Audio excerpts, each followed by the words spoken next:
উচ্চ মাধ্যমিক একাদশ শ্রেণীতে তোমরা যারা বর্তমানে অধ্যয়ন করতেছো, তোমাদের ভর্তি সহায়তা দিচ্ছে প্রধানমন্ত্রী শিক্ষা সহায়তা ট্রাস্ট থেকে। তোমাদের প্রধানমন্ত্রী শিক্ষা সহায়তা ট্রাস্ট থেকে তোমাদের উচ্চ মাধ্যমিক একাদশ শ্রেণীতে তোমরা যারা অধ্যয়ন করতেছো, তোমাদের ভর্তি সহায়তা নোটিশ প্রকাশ করেছে। তোমরা কারা আবেদন করতে পারো ভর্তি সহায়তার জন্য, এবং কবে থেকে তোমাদের ভর্তি সহায়তার আবেদন শুরু হবে, কবে শেষ হবে, কি কি কাগজপত্র লাগবে আবেদন করার জন্য, এবং সর্বশেষ তোমরা কীভাবে আবেদন করবা, এ টু জেড থাকছে এই ভিডিওটি। তো অবশ্যই তোমরা ভিডিওটি শেষ পর্যন্ত দেখার চেষ্টা করবা। তো এখানে তোমরা যারা বর্তমানে একাদশ শ্রেণীতে অধ্যয়ন করতেছো, তোমরা সবাই কিন্তু ভর্তি সহায়তার আবেদন করতে পারো। তো এখানে কিন্তু তোমাদের নির্দিষ্ট করে বলা রয়েছে যে বিষয়ে উচ্চ মাধ্যমিক একাদশ সমমান শ্রেণীতে 2024-25 শিক্ষাবর্ষে বিভিন্ন সরকারি বেসরকারি শিক্ষা প্রতিষ্ঠানে ভর্তিকৃত অধ্যয়নরত অসচ্ছল পরিবারের মেধাবী শিক্ষার্থীদের শিক্ষা প্রতিষ্ঠানে ভর্তি নিশ্চিতকরণের ভর্তি সহায়তার অনলাইন আবেদন দাখিল সংক্রান্ত বিজ্ঞপ্তি। অর্থাৎ তোমাদের একাদশ শ্রেণীতে অধ্যয়ন করছো, তোমরা সবাই কিন্তু আবেদন করতে পারো ভর্তি সহায়তা পেতে।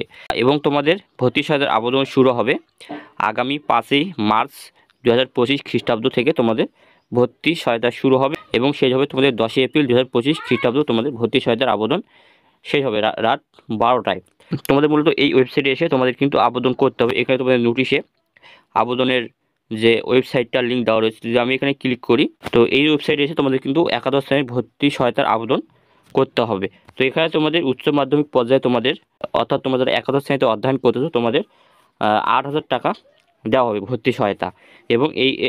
এবং তোমরা এই 8,000 টাকা তোমরা কিন্তু ভর্তি সহায়তা আবেদনের প্রায় 30 কর্মদিবসের মধ্যে তোমরা কিন্তু এই 8,000 টাকা তোমার অ্যাকাউন্টে তোমরা পেয়ে যাবা। এবং তুমি যদি ভর্তি সহায়তার আবেদনের জন্য সিলেক্ট হও, আবেদন করার 30 দিনের মধ্যে তুমি কিন্তু এই 8,000 টাকা তোমার অ্যাকাউন্টে চলে যাবে, তুমি যদি ভর্তি সহায়তার আবেদনের জন্য সিলেক্ট হও। এবং তোমাদের ভর্তি সহায়তার আবেদনের জন্য যে যে কাগজপত্রগুলো লাগবে, শিক্ষার্থীর ছবি লাগবে, তোমার 1 কপি ছবি লাগবে, শিক্ষার্থীর স্বাক্ষর লাগবে, শিক্ষার্থীর জন্ম নিবন্ধন সনদ লাগবে, এবং তোমাদের অভিভাবকের জাতীয় পরিচয়পত্রের ফটোকপি লাগবে, এবং তোমাদের শিক্ষা প্রতিষ্ঠানের সুপারিশ নির্ধারিত ফর্মে, অর্থাৎ তোমার শিক্ষা প্রতিষ্ঠানের একটা প্রত্যয়নপত্র লাগবে, সুপারিশপত্র যেটাকে বলে, এবং পিতা মাতা অভিভাবকের কর্মরত প্রতিষ্ঠান প্রধানের প্রত্যয়নপত্র সুপারিশ 13 থেকে 20তম গ্রেড এবং এর সরকারি আধা সরকারি স্বায়ত্তশাসিত সাংবিধানিক প্রতিষ্ঠানের কর্মরত কর্মচারীর সন্তানগণের ক্ষেত্রে প্রযোজ্য। অর্থাৎ তোমার পিতা অথবা মাতা যদি কোনো সরকারি চাকরিতে কর্মরত থাকে 10 থেকে 20তম গ্রেডের, সেক্ষেত্রে তোমার পিতা অথবা মাতার যে প্রতিষ্ঠানে কর্মরত রয়েছে সেই প্রতিষ্ঠান প্রদানের প্রত্যয়নপত্র অর্থাৎ সুপারিশ লাগবে। তো এই হচ্ছে তোমাদের এই কাজগুলো তোমাদের কিন্তু লাগবে। এবং তোমরা শিক্ষা প্রতিষ্ঠান প্রদানের সুপারিশপত্র কোথায় পাবা? তো এখানে দেখো তোমরা পেয়ে যাবা, এখানে দেখতে পাচ্ছ যে প্রত্যয়ন সুপারিশ ফর্ম। তো এখানে ক্লিক করলে তোমরা কিন্তু ভর্তি সহায়তা শিক্ষা প্রতিষ্ঠানের প্রত্যয়নপত্রটা পেয়ে যাবা।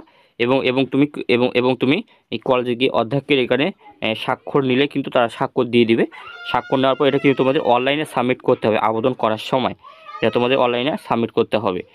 তো এইখানে একটু ভর্তি সহায়তার জন্য প্রত্যয়নপত্র, এটা তোমরা কলেজে গিয়ে দিবে অধ্যক্ষকে, তারা কিন্তু তোমাদের সিল দিয়ে স্বাক্ষর দিয়ে তোমাদের কিন্তু এটা তোমার সাথে তারা দিয়ে দিবে। আর হচ্ছে তোমাদের একটা নগদ অ্যাকাউন্ট নম্বর লাগবে। তোমাদের যখন তুমি যদি সিলেক্ট হবে, সেখানে তোমাকে মোবাইল ব্যাঙ্কিংয়ের মাধ্যমে কিন্তু তোমাদের টাকাটা দেওয়া হবে নগদ অ্যাকাউন্টের মাধ্যমে। এটা কিন্তু তোমাদের নোটিশেও বলে দেওয়া রয়েছে। তো এই জায়গায় নোটিশে দেখো এখানে, তো এখানে বলা রয়েছে যে অভিভাবক শিক্ষার্থীর অ্যাকাউন্ট নম্বর হিসেবে ডাক, টেলি যোগাযোগ ও নগদ তথ্য প্রযুক্তি মন্ত্রণালয় এর আওতাধীন ডাক অধিদপ্তরের সাথে চুক্তিবদ্ধ মোবাইল ফাইন্যান্সিয়াল সার্ভিস হিসেবে শুধুমাত্র সচল নগদ অ্যাকাউন্ট নম্বর এন্ট্রি করতে হবে। অর্থাৎ তোমাদের কিন্তু তোমাদের এই টাকাটা দেওয়া হবে সম্পূর্ণ মোবাইল ব্যাঙ্কিংয়ের মাধ্যমে এবং নগদ অ্যাকাউন্টের মাধ্যমে। এই নগদ অ্যাকাউন্টে অবশ্যই তোমার অভিভাবকের হতে হবে অথবা তোমার নিজের হলেও হবে, কোনো সমস্যা হবে না। আর হচ্ছে তোমাদের আরও একটি কাগজ লাগবে, যে এখানে 7 নম্বর বলা রয়েছে যে উচ্চ মাধ্যমিক একাদশ সমান শ্রেণীতে 2024-25 শিক্ষাবর্ষে ভর্তিকৃত অধ্যয়নরত অসচ্ছল পরিবারের মেধাবী শিক্ষার্থীদের শিক্ষা প্রতিষ্ঠান ভর্তি নিশ্চিতকরণে ভর্তি সহায়তার অনলাইনে আবেদনের ক্ষেত্রে এসএসসি বা সমান পরীক্ষায় উত্তীর্ণ হয়েছে তার নম্বরপত্র অবশ্যই আপলোড করতে হবে। অর্থাৎ তোমাদের এসএসসি পরীক্ষার যে মূল মার্কশিট রয়েছে সেই মার্কশিটে আবেদন করার সময় অনলাইনে কিন্তু সাবমিট করতে হবে।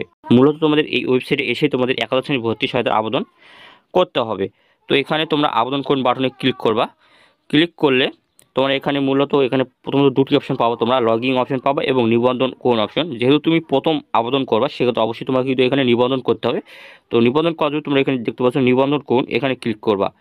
ক্লিক করার পর এখানে তোমরা নাম দিবা, অভিভাবকের নাম দিবা, জন্ম নম্বর দিবা 17 ডিজিটের এবং জন্ম তারিখ দিবা, জেন্ডার সিলেক্ট করবা, তারপর বিভাগ এখানে সিলেক্ট করবা, জেলা সিলেক্ট করবা, সিটি পৌরসভা অথবা উপজেলা সিলেক্ট করবা, সিটি কর্পোরেশন সিলেক্ট করবা, তারপর এখানে উপজেলা পৌরসভা সিলেক্ট করবা, ইউনিয়ন অথবা ওয়ার্ড সিলেক্ট করবা। এখানে এগুলো তোমরা মূলত ফর্মটা পূরণ করবা। তোমার বিভাগ কি, তোমার জেলা কি, তোমার পৌরসভা অথবা উপজেলা কি, তোমার সিটি কর্পোরেশন কি, উপজেলা পৌরসভা কি তোমার, এগুলো তুমি সেট করার পর যদি তোমার ইমেল থাকে সেক্ষেত্রে তুমি ইমেল দিতে পারো, আর যদি না থাকে দেওয়ার দরকার নেই। তারপর এখানে তুমি মোবাইল নম্বরটি বসাবা, অবশ্যই সচল মোবাইল নম্বর হতে হবে। তারপর এখানে তুমি পাসওয়ার্ড বসাবা। এখানে সর্বনিম্ন 8 সংখ্যার পাসওয়ার্ড তোমাদের হতে হবে। এখানে পাসওয়ার্ডটা বসানোর পর তারপর দ্বিতীয়বার একই পাসওয়ার্ড তোমাদের কিন্তু এই ঘরে বসাতে হবে। তারপর এখানে আই এম নোটে রোবটে ক্লিক করে ক্যাপচার আসবে, ক্যাপচারটা পূরণ করে এখানে নিবন্ধন বাটন ক্লিক করে তোমার কিন্তু নিবন্ধন হয়ে যাবে। তারপর তোমাদের কিন্তু লগ ইন করতে হবে। ইমেল, তুমি যদি ইমেল দিয়ে থাকো সেক্ষেত্রে ইমেল আর পাসওয়ার্ডটা যে ওখানে দিলা সেটা বসে প্রবেশ করুন বাটন ক্লিক করে তুমি কিন্তু আবেদন করতে পারো। প্রথমে তোমাদের আমি যদি ব্যবহারিক নির্দেশনা দিয়ে তোমাদের দেখাই, কারণ পুরোপুরিভাবে তোমাদের দেখানো কিন্তু সম্ভব না। প্রথমে নিবন্ধন করার পর তোমরা এখানে লগ ইন করবা। লগ ইন করার পর তোমাদের এরকম ইন্টারফেস আসবে। আসার পর এখানে দেখতে পাচ্ছ তোমরা আবেদন করুন বাটনে ক্লিক করলে তোমাদের এরকম ফর্ম আসবে। তো এখানে তোমাদের প্রয়োজনীয় তথ্যগুলো কিন্তু আপলোড করতে হবে। এখন তোমাদের শিক্ষার্থীর ছবি আপলোড করে এখানে তোমাদের ছবি আপলোড করতে হবে, তোমার শিক্ষার্থী এখানে স্বাক্ষর আপলোড করতে হবে, শিক্ষার্থীর জন্ম নিবন্ধন এখানে আপলোড করতে হবে, এবং অভিভাবকের জাতীয় পরিচয়পত্রের ফটোকপি এখানে আপলোড কিন্তু করতে হবে। করার পর এখানে সংরক্ষণে ক্লিক করলে তোমাদের দ্বিতীয় একটা ফর্ম আসবে আবেদন। এই ফর্ম তারপর তোমাদের এই ফর্মটা তোমাদের পূরণ করতে হবে। এখানে তোমাদের বিজ্ঞপ্তি নম্বর, শিক্ষার্থীর জাতীয় পরিচয়পত্র নম্বর যদি থাকে তাহলে দিবা, তারপর জন্ম নিবন্ধন তারিখ দিবা, শিক্ষার্থীর নাম দিবা, পিতার এনআইডি নম্বর দিবা। তো এগুলো তোমরা বসাবা ভালো, এগুলো তোমরা সঠিকভাবে বসাবা, কারণ এগুলো তোমাদের শিখে দিতে হয় না, এগুলো তোমরা পারো, কারণ তোমরা এখন একাদশ শ্রেণীতে অধ্যয়ন করতেছো। তোমরা এগুলো সঠিকভাবে বসাবা। তোমার জেলা, উপজেলা, ইউনিয়ন পরিষদ, সিটি কর্পোরেশন এগুলো তোমরা বসিয়ে নেবা। তারপর অভিভাবকের তথ্য এখানে দিবা, অভিভাবকের তথ্যগুলো সঠিকভাবে বসাবা। তারপর এখানে তোমার ভর্তিকৃত প্রতিষ্ঠানের তথ্যগুলো দিবা। তুমি যে বর্তমানে অধ্যয়ন করতেছো, একাদশ শ্রেণীতে যে উঠেছো যেই কলেজে, সেই কলেজের তথ্যগুলো এখানে বসাবা। বসানো ভর্তিকৃত প্রতিষ্ঠানের বিভাগ কি, তুমি যে কলেজে অধ্যয়ন করছো সেই কলেজের বিভাগ কোন বিভাগের অধীনে সেই কলেজটি কোন জেলার অধীনে, কলেজটি কোন উপজেলার অধীনে। তারপর এখানে শিক্ষা স্তর দিবা, ভর্তিকৃত প্রতিষ্ঠানের নাম, ভর্তিকৃত শ্রেণী এখানে তুমি একাদশ শ্রেণী দিবা। এগুলো তোমরা বসাবা। তারপর পুরোটা কলেজে একটা ইআইএন নম্বর আছে, তো এখানে তোমরা ইআইএন নম্বরটি বসাবা। বসানোর পর এখানে তোমরা সর্বশেষ পরিচয় শ্রেণী এখানে বসাবা।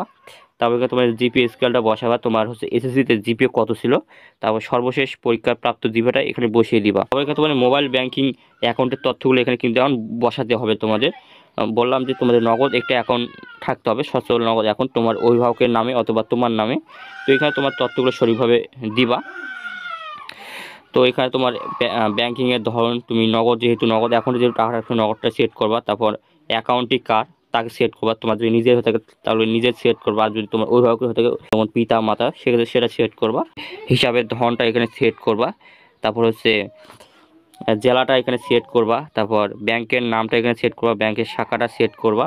তারপর অ্যাকাউন্টের নাম ইংরেজি, অর্থাৎ কার নামে অ্যাকাউন্টটি খোলা আছে সেই নামটা এখানে ইংরেজি দিয়ে বসাবা, এবং অ্যাকাউন্ট নম্বরটা এখানে বসাবা। এনআইডি, অর্থাৎ কার এনআইডি কার্ড দিয়ে নগদ অ্যাকাউন্টটি খোলা আছে সেটা তোমরা এখানে বসিয়ে দেবা। বসানো হয়ে গেলে তোমরা এখানে সংরক্ষণ বাটনে ক্লিক করলে তোমাদের কিন্তু আবেদনটি আবার এভাবে বিস্তারিত দেখাবে যে তোমার সব ঠিকঠাক আছে কিনা। এভাবে তোমাদের কিন্তু বিস্তারিত দেখাবে যে তুমি যে আবেদন ফর্মটা যে পূরণ করেছো, এখানে তোমার ছবি দেখাবে, তোমার স্বাক্ষর দেখাবে, তোমার জন্ম নিবন্ধন নম্বর দেখাবে, অভিভাবকের এনআইডি নম্বর দেখাবে এগুলো। তারপর এখানে তোমরা যদি এখানে আবার তোমরা এখানে দেখো, এখানে তোমরা ক্লিক করবা। এখানে ক্লিক করলে তোমাদের কিন্তু এই অপশানটা আসবে। তারপর প্রত্যয়ন সুপারিশ আপলোড, তো পুরস্কার প্রদান সুপারিশ প্রদান এখানে তারপর তোমাদের আপলোড করে দিতে হবে। দেওয়া হয়ে গেলে সংরক্ষণ বাটনে ক্লিক করতে হবে। ক্লিক করলে তোমাদের কিন্তু আবারও এভাবে বিস্তারিত কিন্তু ফর্মটা চলে আসবে, পিডিএফ আকারে তোমাদের ফর্মটা চলে আসবে। তারপর পিডিএফটা ডাউনলোড করে তোমরা কিন্তু রাখতে পারো। তারপর তোমাদের কিন্তু এখানে কাজ শেষ, তোমার আবেদন ফর্মটি সম্পূর্ণ ফিল আপ হয়ে গেছে। এখন তুমি যদি ভর্তি সহায়তার আবেদনের জন্য তুমি যদি সিলেক্ট হও, সেক্ষেত্রে তোমার কিন্তু 30 দিনের মধ্যেই তোমার নগদ অ্যাকাউন্টে কিন্তু টাকা পাঠিয়ে দিবে, তোমাদের 8,000 টাকা। তোমরা 8,000 টাকা তোমরা কিন্তু ভর্তি সহায়তা পাবা। তো আশা করছি বিষয়গুলো ক্লিয়ার। এভাবে কিন্তু তোমাদের আবেদন করতে হবে, কারণ তোমরা যেহেতু এখন একাদশ শ্রেণীতে রয়েছো, তোমাদের অনেকেরই বোঝার সামর্থ্য রয়েছে যে কীভাবে আবেদন করতে হবে। তো আমি তোমাদের শুধু ব্যবহারিক নির্দেশনা বলি দিয়ে দেখালাম, তোমরা সেম এভাবেই তোমাদের কিন্তু আবেদনটা করতে হবে। তো আশা করছি বিষয়গুলো ক্লিয়ার। তো এখানে ভিডিও শেষ করছি। যদি ভিডিও ভালো লাগে অবশ্যই একটা লাইক, সাবস্ক্রাইব, কমেন্ট করবা, তোমাদের বন্ধুদের মাঝে শেয়ার করবা যাতে তারাও দেখে ভিডিওটি উপকৃত হয়। তো দেখা হচ্ছে আর একটা কোনো ভিডিও, তখন ভালো থাকো।